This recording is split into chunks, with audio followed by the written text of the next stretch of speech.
All right, Carter. First off, great seeing you, man. Congrats on the last two events. Super impressive. Great to talk about it. But also, I love that we're continuing to get better. And here is one of our afters on the left, just kind of going over some of the key points. So, what we talked about today was trying to get a good trigger for the start of the swing. So, just feeling like we put a little pressure on that trail foot to start, almost like you're getting a little flex. All the best players have a little trigger to kind of get going. I think that works the best for you. And then the feel going back, it's not really a reel, is trying to have the sensation that the club shaft is going to exit right through your shoulder. It might look a little flat here, but usually it's too upright. And so what we're trying to do is hinge it, which is actually really good right there, right through our forearm.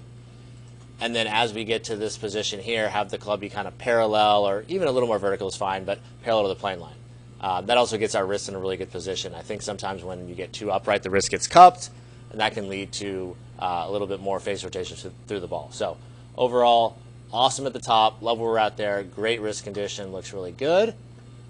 And I just absolutely love this transition. So from the top, kind of our feel, and with this better wrist angle going back, you have a much better angle. So, a few weeks ago, we were almost getting to like here going back. So I said to feel like you're Bryson, feel like you're just almost completely unhinged going back, literally and figuratively maybe. And then get to the top, we're trying to feel like we press more into this foot to start and then really just cover it with our chest. And when we cover it with our chest, we keep the handle down. The shaft tends to, flatten and shallow really well. I just love this move here, dude. This is so good. Shaft perfect coming down. Love that, just kind of parallel to the plane line. And then, this delivery is awesome. I mean, this is the delivery that everybody wants. It's going right through your forearm, the toes up, and we're just trying to make sure we continue to stay in posture and rotate. So great impact. I like that right there. Club's kind of on that line and then back up that line. Great exit. Face is just great through there.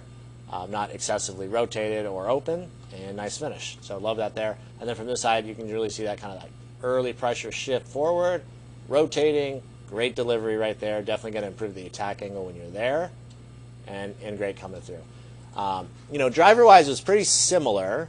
We did just talk about how it was even more important with the driver to make sure that at the top of the swing and just really going back that we didn't get that wrist too cupped. That tends to leave the face a little bit open, and then we kind of would hang back and flip it a little bit. But overall, great ball speed, great, very optimized, hitting 3 or 4 up on it, and you can just kind of see how much better that takeaway is. That's kind of, to me, especially with the driver, kind of the perfect width. You want it to be at like a 90 or a little less. You don't see too many guys with the driver kind of getting this way. So love that right there.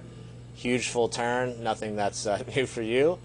And then just a really good transition, just kind of getting that power stored up. And then you always have used the ground great here and pushed up and back with that driver, which helps you hit up on it really well. So super efficient. I mean, some of these were, tiny little cuts going 306 to 310, which I love.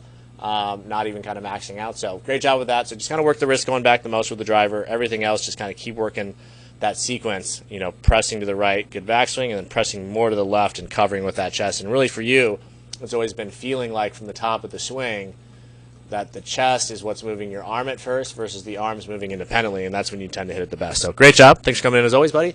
Play well, and keep it up. Love what I'm seeing.